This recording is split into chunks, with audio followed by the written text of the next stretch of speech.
स्वयं की आवाज आपके और हमारे हृदय में बैठा हुआ परमात्मा कह रहा है कि मेरी आवाज़ सुनो।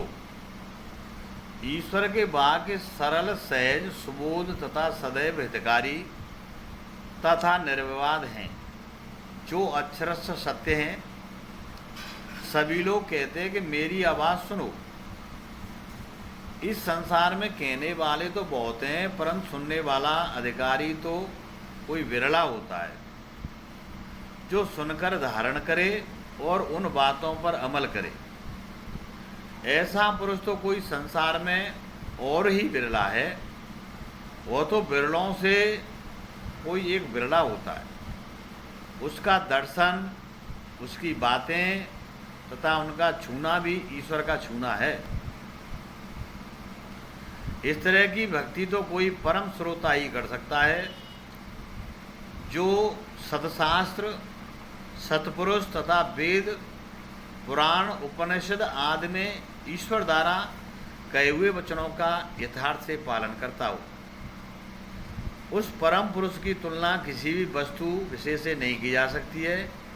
यूँ तो सभी लोग मानते हैं कि घट में ईश्वर की सत्ता है, किंतु उनसे जो वार्तालाप करते हैं, उनसे जो ज्ञान सीखते हैं, जो ईश्वर की वाणी को सुन करके कह सकते हैं, ऐसे पुरुष संसार में बहुत विरले होते हैं। उनकी आस्था, विश्वास, श्रद्धा परम ज्ञान से ओतप्रोत होती है।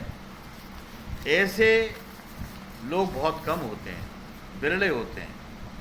ईश्वर की यथार्थ वाणी को सुनना ही अमृत पीना है। जो वाणी कानों को अमृत के समान लगती है, उनकी महिमा वेद, संत, मुनि, भक्त, शास्त्र सहज भाव से गा रहे हैं। अपने अवचेतन मन जो समझदार है, संपूर्ण ज्ञान को जानने वाला है, उसकी आवाज़ को शांत होकर के सुनो। देखो, वो तुमसे कुछ कह रहा है। मन और भीतर अपने शरीर के एक केंद्र बिंदु पर स्थापित करो। कुछ देर उसी बिंदु पर ध्यान करो, पुनः पुनः केंद्रित करो।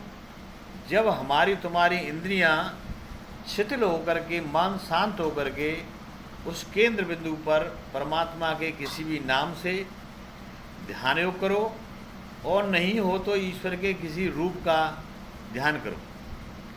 जब हमारा और तुम्हारा मन उस शब्द या वाक्य या रूप में ठहर जाने को राजी हो जाता है, तब वह बाहर के संसार को भूलने लगता है।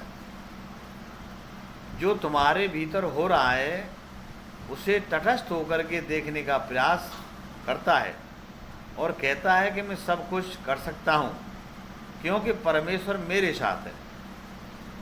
मैं भाग्यवान हूँ, धनी हूँ, श्रीमान, शक्तिशाली, विवेकवान, आत्मज्ञानी, तत्वज्ञानी, ईश्वर भक्त तथा सबका सुख चाहने वाला, राग द्वेष के परे वृत्ति वाला, आनंद स्वरूप परमात्मा का मैं अंश हूँ। ईश्वर की इस कृपा मुझ पर अनगिनत बरस रही है। मेरी इंद्रियां, मन, बुद्धि मेरा कहना मानती हैं। मुझ में अपार शक्ति निहित है। ईश्वर का वरदान मुझे प्राप्त है। ईश्वर मेरे हर कार्य में पूर्ण सहायक है। ईश्वर मेरे सद्गुरु हैं।